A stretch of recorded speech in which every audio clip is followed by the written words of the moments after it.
Hi, it's Howard here from HMB Music. This is one of the final sessions about how to do home recording. I'm going to show you a bit about mastering. Mastering is the art of getting the final track's EQ right and various other settings so that you can really get the track sounding good. And I'm not an expert in mastering, it's really an art in itself, but there's some great software out there that's free that enables you to get pretty good results without spending any money on it.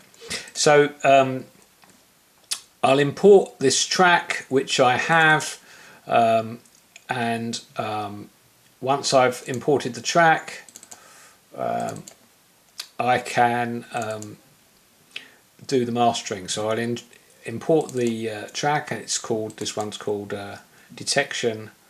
There we go. Now you'll notice that what happens is with the BandLab mastering, you've got a number of presets.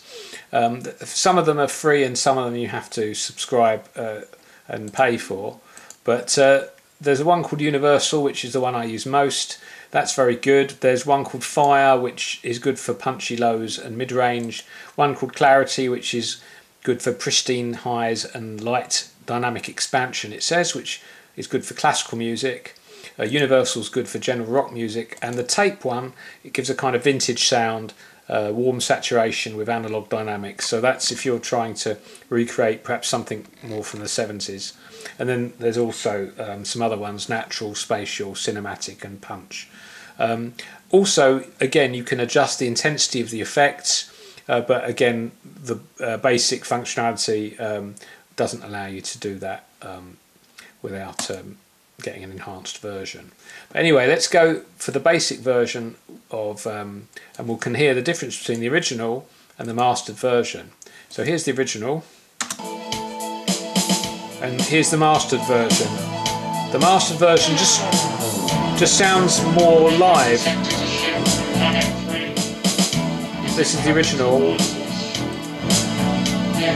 You've got more volume, and it just sounds more alive. So how do they do that? Well, I think what they're doing is they're boosting the volume for a start so that it doesn't distort, but it uses the maximum volume in terms of signal to noise ratio. And up here you've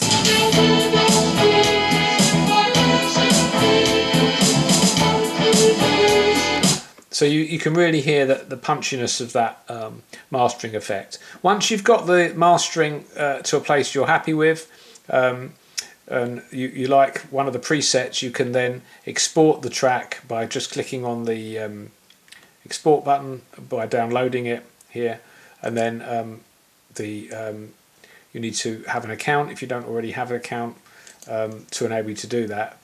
But I've got an account already, so I can just log in and then I can export the track.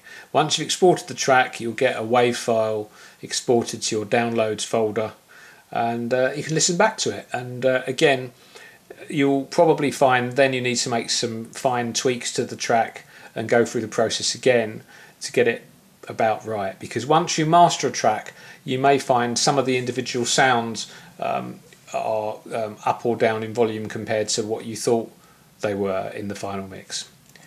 Okay, please like and subscribe.